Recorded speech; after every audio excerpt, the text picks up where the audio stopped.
Very good afternoon, welcome to the N3 midday news. This is Mahid. ప్రతి ఇంటికి రోజుకి 135 లీటర్ల నీటి సరఫరా లక్ష్యమని మంత్రి పొంగూరు నారాయణ పేర్కొన్నారు. విశాఖలో ఆయన ప్రజాప్రతినిధులు, జీవీఎంసీ, VMRDA అధికారులతో సమీక్షించారు. విశాఖ మౌలిక సదుపాయాల అభివృద్ధికి ప్రాధాన్యత ఇస్తున్నామని చెప్పారు మంత్రి నారాయణ.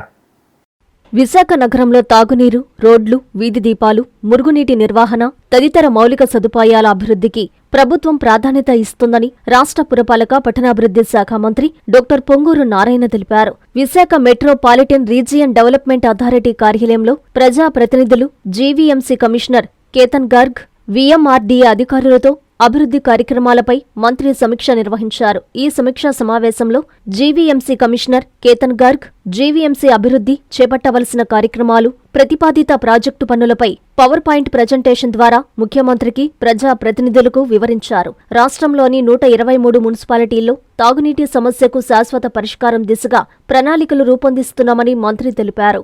విశాఖకు గోదావరి జలాలు రానున్న నేపథ్యంలో వాటి నిల్వకు అవసరమైన ప్రాంతాలను గుర్తించమని, సుమారు 1000 కోట్ల రూపాయలతో తాగునీటి మౌలిక సదుపాయాలను అభివృద్ధి చేస్తే ప్రతి ఇంటికి రోజుకు 135 లీటర్ల నీటిని అందించవచ్చని పేర్కొన్నారు. గోదావరి జలాలతో విశాఖ తాగునీటి సమస్య చాలా వరకు పరిష్కారం అవుతుందన్నారు.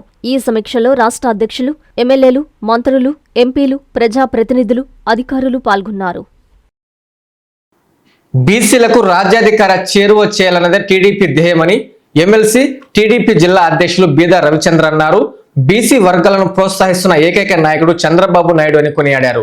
బీసీ రిజర్వేషన్లపై టీడీపీ నిర్ణయం తీసుకున్న గంట గడవక ముందే తాడేపల్లిలో జగన్ అత్యవసర సమావేశాలు పెట్టడం కుట్రలకు పాల్పడుతున్నారని విమర్శించారు. అసలు టీడీపీ రిజర్వేషన్లు తీసుకురాకుంటే అనిల్ కుమార్ యాదవ్ కార్పొరేట్ అయ్యేవాడా అని మాజీ మంత్రిపై బీదా సంచలన కామెంట్స్ చేశారు. తెలుగుదేశం పార్టీ నిర్ణయం తీసుకున్న గంట గడవక ముందే తాడేపల్లి ప్యాలెస్లో అత్యవసర సమావేశాలు ఏర్పాటు చేసి కుట్రలకి శ్రీకారం చుట్టింది ఎవరు? వైఎస్ఆర్ కాంగ్రెస్ పార్టీ. మీ న్యాయ నిపుణులందరూ ఈ 34% రిజర్వేషన్ని ఎలా అడ్డుకోవాలని చర్చ పెట్టింది ఎవరు? వైఎస్ఆర్ కాంగ్రెస్ పార్టీ. అది బయటకు రావడంతో అనిల్ కుమార్తో ఒక ప్రెస్ మీట్ పెట్టించి చంద్రబాబు నాయుడు గారే కేసులు వేస్తాడు, చంద్రబాబు నాయుడు గారే అడ్డుకుంటాడు. అసలు విచిత్రంగా ఉంది. మీరు చేసినటువంటి అన్యాయాన్ని, బీసీలకు మీరు చేసినటువంటి ద్రోహాన్ని మేము చక్కదిద్దితే దాన్ని మళ్ళీ కుట్రలు చేయబోతున్నాడు చంద్రబాబు నాయుడు గారు. చంద్రబాబు నాయుడు గారే రిజర్వేషన్లు అడ్డుకుంటాడు. వైఎస్ఆర్సీపీ భవిష్యత్తులో ఏం చేయబోతుందో, జగన్మోహన్ రెడ్డి గారు ఏం చేయబోతున్నాడో, ఈ రిజర్వేషన్లపై వైఎస్ఆర్సీపీ జగన్మోహన్ రెడ్డి గారు ఏమి కుట్రలు చేయబోతున్నారో దానికి నిదర్శనం అనిల్ కుమార్ ప్రెస్ మీట్. వాళ్ళు ఏం చేయబోతున్నారో, ఏ విధంగా అడ్డుకోబోతున్నారో దాన్ని ఆయన ప్రెస్ మీట్ ద్వారానే తెలియజేశారు. మేము ఈరోజు వైఎస్ఆర్సీపీని ఛాలెంజ్ చేస్తున్నాం. బీసీలు అంటే తెలుగుదేశం, తెలుగుదేశం అంటే బీసీలు. తెలుగుదేశంపై మాట్లాడే ముందు, బీసీలపై మాట్లాడే ముందు చరిత్ర తెలుసుకొని, వాస్తవాలు తెలుసుకొని మాట్లాడాలని చెప్పి వైఎస్ఆర్సీపీకి తెలియజేస్తాం. రాయలసీమ అభివృద్ధి నిరోధకుడు చంద్రబాబు అని వైసీపీ నేతలు తీవ్ర స్థాయిలో విమర్శించారు. తాడేపల్లిలోని వైసీపీ కేంద్ర కార్యాలయంలో జరిగిన పలు విభాగాల నేతలతో కీలక సమావేశమయ్యారు. అనంతరం వారు మీడియాతో మాట్లాడుతూ రాయలసీమ రైతుల హక్కులను కాపాడేందుకు ఈ నెల 24న ప్రజా పోరాటానికి దిగుతున్నామని హెచ్చరించారు. చంద్రబాబు నాయుడు ఎప్పుడు అధికారంలోకి వచ్చినా రాయలసీమ ప్రాంతానికి తీవ్ర అన్యాయమే జరుగుతుందని, ఆయన పక్క రాయలసీమ అభివృద్ధి నిరోధకుడని వైఎస్ఆర్సీపీ నేతలు తీవ్ర స్థాయిలో ధ్వజమెత్తారు. తాడేపల్లిలోని వైఎస్ఆర్ కాంగ్రెస్ పార్టీ కేంద్ర కార్యాలయంలో జరిగిన greater Rayalaseema task force committee, party రైతు, యువజన, విద్యార్థి, సోషల్ మీడియా విభాగాల నేతలతో కీలక సమావేశం అనంతరం వారు మీడియాతో మాట్లాడారు. ఈ సందర్భంగా శ్రీశైలం జలాశయం నిండుకుండలా ఉన్నప్పటికీ రాయలసీమ ప్రాజెక్టులకు నీళ్లు విడుదల చేయకుండా కూటమి ప్రభుత్వం రైతుల పొట్ట కొడుతోందని మండిపడ్డారు. పాలకుల మొద్దు నిద్రను విడదీసేందుకు, రాయలసీమ రైతుల హక్కులను కాపాడేందుకు ఈ నెల 24న వైఎస్ జగన్ ఆదేశాల మేరకు సీమ ప్రాంత రైతులు, మేధావులు, అన్ని వర్గాల ప్రజలను కలుపుకొని పోతిరెడ్డిపాడు హెడ్ రెగ్యులేటర్ వద్ద ప్రజా పోరాటానికి దిగుతున్నట్లు ప్రకటించారు. అసెంబ్లీలో బీసీల రిజర్వేషన్ బిల్లును ఆమోదం లభించడంతో నెల్లూరు నగరం 48వ డివిజన్లో కూటమి నేతలు సంబరాలు చేసుకున్నారు. సీఎం చంద్రబాబు చిత్రపటానికి పాలాభిషేకం చేసి హర్షాతిరేకాలు తెలియజేశారు. బీసీలు అంటే టీడీపీ అని, టీడీపీ అంటేనే బీసీలని మరోసారి రుజువు చేశారని కొనియాడారు.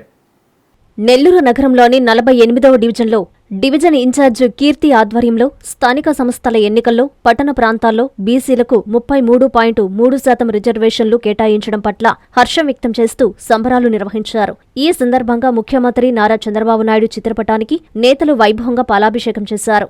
నగర మహిళా అధ్యక్షురాలు కప్పిర రేవతి, డివిజన్ అధ్యక్షుడు పెంచలయ్య, రాష్ట్ర అగ్నికుల క్షత్రియ డైరెక్టర్ కంచి జ్ఞానేంద్ర ఆధ్వర్యంలో జరిగిన ఈ కార్యక్రమంలో పాల్గొన్న నాయకులు మీడియాతో మాట్లాడారు.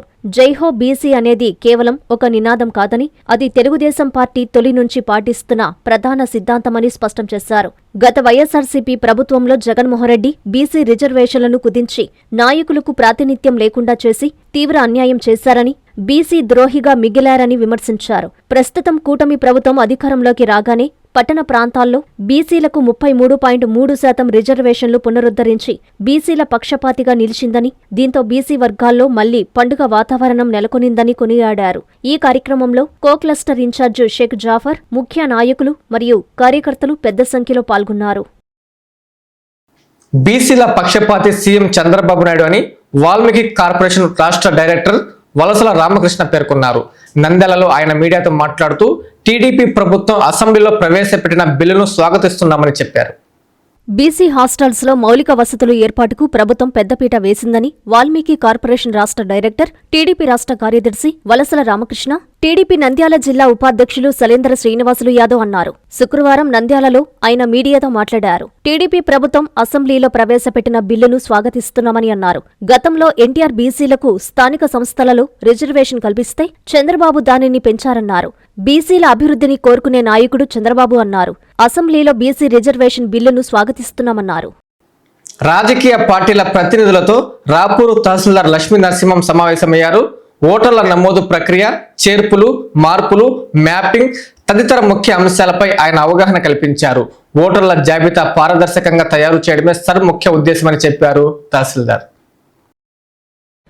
రాపూరు స్థానిక తహసీల్దార్ కార్యాలయంలో ఎంఆర్ఓ లక్ష్మీ నరసింహం ఆధ్వర్యంలో అన్ని రాజకీయ పార్టీల ప్రతినిధులతో ప్రత్యేక సమావేశం నిర్వహించారు. ఓటర్ల జాబితా సవరణ కార్యక్రమంలో భాగంగా ఓటర్ల వివరాల నమోదు, మార్పులు, చేర్పులకు సంబంధించి నో మ్యాపింగ్, అనామలీస్ నోటీసులపై రాజకీయ పార్టీలకు విస్తృత అవగాహన కల్పించారు. ఈ సందర్భంగా తహసీల్దార్ లక్ష్మీ నరసింహం మాట్లాడుతూ ఓటర్ల జాబితాను ఎలాంటి తప్పులు లేకుండా పారదర్శకంగా తయారు చేయడమే ఈ సర్ ప్రక్రియ ముఖ్య ఉద్దేశమని తెలిపారు.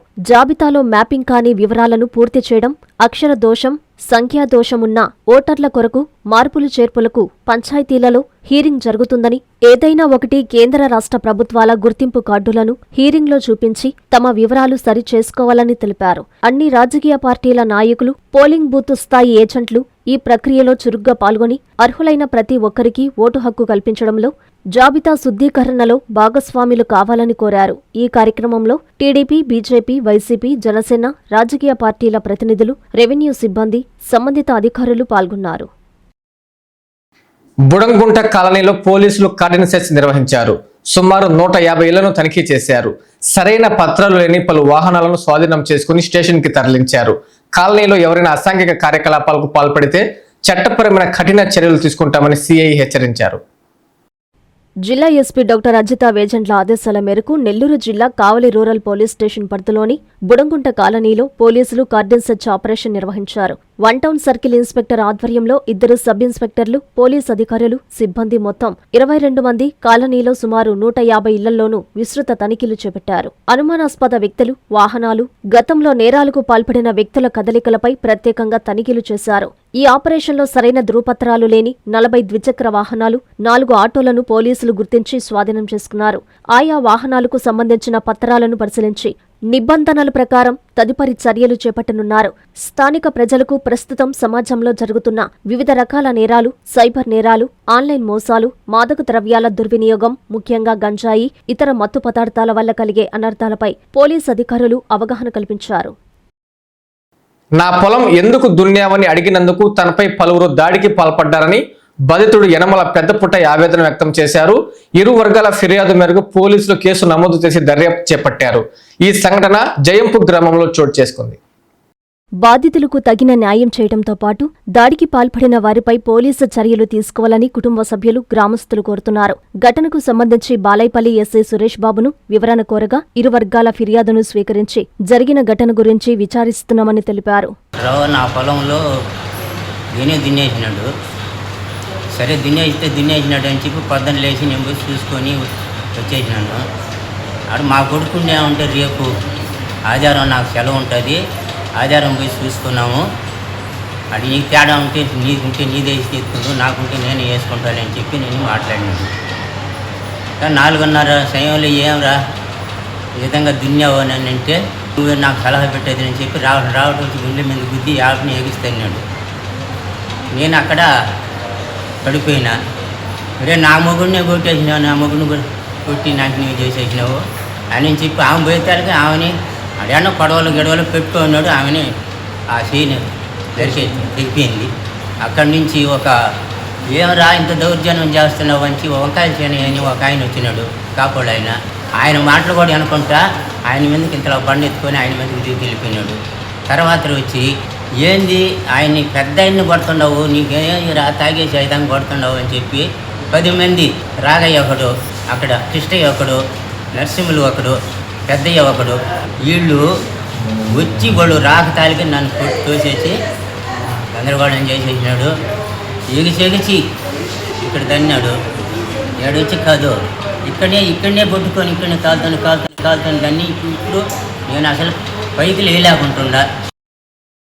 ఓ వ్యక్తిని బీర్ బాటిల్తో పొడిచి దారుణంగా హత్య చేసిన సంఘటన సూళ్లూరుపేటలో చోటు చేసుకుంది. నాయుడుపేట డీఎస్పీ చెంచుబాబు ఘటనా స్థలానికి చేరుకుని మృతదేహాన్ని పరిశీలించి దర్యాప్తును ముమ్మరం చేశారు. మృతుడి గుర్తింపు కోసం పోలీసులు ప్రత్యేకంగా గాలింపు చర్యలు చేపట్టారు. తిరుపతి జిల్లా సూళ్లూరుపేట మున్సిపాలిటీ పరిధిలోని చెంగాలమ్మ లేఅవుట్ వద్ద గుర్తు తెలియని వ్యక్తి మృతదేహం లభించడంతో పట్టణంలో కలకలం రేగింది. సుమారు 30 నుంచి 35 ఏళ్ల వయసు గల వ్యక్తిని దారుణంగా బీరు బాటిళ్లతో పొడిచి హత్య చేసి అనంతరం బురదలో వేసి తొక్కిపడేసి ఉండవచ్చని పోలీసులు అనుమానిస్తున్నారు. సమాచారం అందుకున్న నాయుడుపేట డీఎస్పీ జి చెంచుబాబు ఘటనా స్థలానికి చేరుకొని మృతదేహాన్ని, పరిసర ప్రాంతాలను క్షుణ్ణంగా పరిశీలించారు. ఘటనా స్థలంలో లభించిన ఆధారాలను పరిశీలించి దర్యాప్తు అధికారులకు పలు కీలక సూచనలు చేశారు. సూళ్లూరుపేట సీఐ ఎం మురళీకృష్ణ పర్యవేక్షణలో ఎస్ఐ జి అజయ్ కుమార్ ఆధ్వర్యంలో ప్రత్యేక బృందాలను ఏర్పాటు చేసి దర్యాప్తును ముమ్మరం చేశారు. మృతుడి గుర్తింపు కోసం పోలీసులు ప్రత్యేకంగా గాలింపు చర్యలు చేపట్టారు. కర్రబల్లవోలు గ్రామంలోని దళిత రైతులకు చెందిన సాగు భూముల మధ్యలో కొత్తగా రోడ్డు వేసేందుకు దళారులు యత్నించారు. ఈ విషయం తెలుసుకుని సంఘటనా స్థలానికి చేరుకుని వారిని అడ్డుకున్నారు. దీంతో ఇరువురి మధ్య తీవ్ర వాగ్వాదం చోటు చేసుకుంది. రోడ్డు వేయడం ఆపకపోతే తహసీల్దార్ కార్యాలయాన్ని ముట్టడిస్తామని రైతులు హెచ్చరించారు. దళిత రైతులకు చెందిన భూముల్లో అనుమతి లేకుండా రోడ్డు వేయాలని కొందరు దళారులు ప్రయత్నిస్తుండటంతో తిరుపతి జిల్లా ఓజిలి మండలం కర్రబల్లవోలు గ్రామంలో ఉద్రిక్తత నెలకొనింది. కర్రబల్లవోలు గ్రామంలోని దళిత రైతులకు చెందిన సాగు భూముల మధ్యలో కొత్తగా రోడ్డు వేయాలంటూ స్థానిక దళారులు జేసీబీలు తీసుకొచ్చారు. ముందస్తు సమాచారం, అనుమతి లేకుండా భూములను చదును చేయడం ప్రారంభించడంతో రైతులు అడ్డుకున్నారు. మా భూముల్లో మమ్మల్ని అడగకుండా రోడ్డు ఎలా వేస్తారు, దళితులు పంట వేసుకునే పొలంలో రోడ్డు ఎలా వేస్తారు అంటూ దళిత రైతులు, కుటుంబ సభ్యులు అక్కడికి చేరుకొని నిరసన తెలిపారు. దీంతో 2 వర్గాల మధ్య వాగ్వాదం జరిగింది. దళిత రైతులపై ఇలా జరగడంతో దళిత సంఘాలు ఆగ్రహం వ్యక్తం చేస్తున్నాయి. రోడ్డు వేయడం మానకపోతే ఓజిలి ఎంఆర్ఓ ఆఫీస్ ఎదుట నిరసనకు దిగుతామంటూ హెచ్చరించారు. ఈ నెల 26న మొహమ్మద్ ప్రవక్త జన్మదినాన్ని అత్యంత ఘనంగా జరుపుతున్నామని ముస్లిం పెద్దలు, మైనారిటీ నాయకులు తెలిపారు. వేలాది మందితో నగరంలో జులూస్ నిర్వహిస్తున్నామని చెప్పారు. బీబీ అయోష్ మజీద్ వద్ద వారు మీడియాతో మాట్లాడుతూ భక్తులు, ప్రజలు, ముస్లిం సోదరులు పెద్ద సంఖ్యలో పాల్గొని విజయవంతం చేయాలని కోరారు. ప్రతి ఏడాది మహమ్మద్ ప్రవక్త జన్మదినాన్ని ఎంతో వైభవంగా జరుపుకుంటున్నామని మైనారిటీ నాయకులు తెలిపారు. ఈ సందర్భంగా వారు నెల్లూరు నగరం కామాటి వీధిలోని బీబీ ఆయేషా మస్జిద్లో మీడియా సమావేశం నిర్వహించి మాట్లాడారు. మహమ్మద్ ప్రవక్త జన్మదినం సందర్భంగా ఈ నెల 26న వేలాది మందితో జులూస్ను ఘనంగా నిర్వహిస్తున్నామని చెప్పారు. ఈ జులూస్ నగరంలోని కామాటి వీధి మసీదు నుంచి జెండా వీధి, Kotamitta, Dykes road, Madras bus stand, VRC centre, Santhapeta, Mulumudi bus stand మీదుగా తిరిగి మసీదుకు చేరుకుంటుందని తెలిపారు. అనంతరం భక్తులకి అన్నదానం చేస్తున్నామని పేర్కొన్నారు. భక్తులు, ప్రజలు పెద్ద సంఖ్యలో పాల్గొని విజయవంతం చేయాలని పిలుపునిచ్చారు. ఈ సమావేశంలో బీబీ ఆయేషా మసీదు కాజీ మౌలానా ముష్టాక్ బాషా, కమిటీ సభ్యులు, మత పెద్దలు పాల్గొన్నారు. ఈ వార్తలు ఇంతటితో సమాప్తం. నమస్కారం.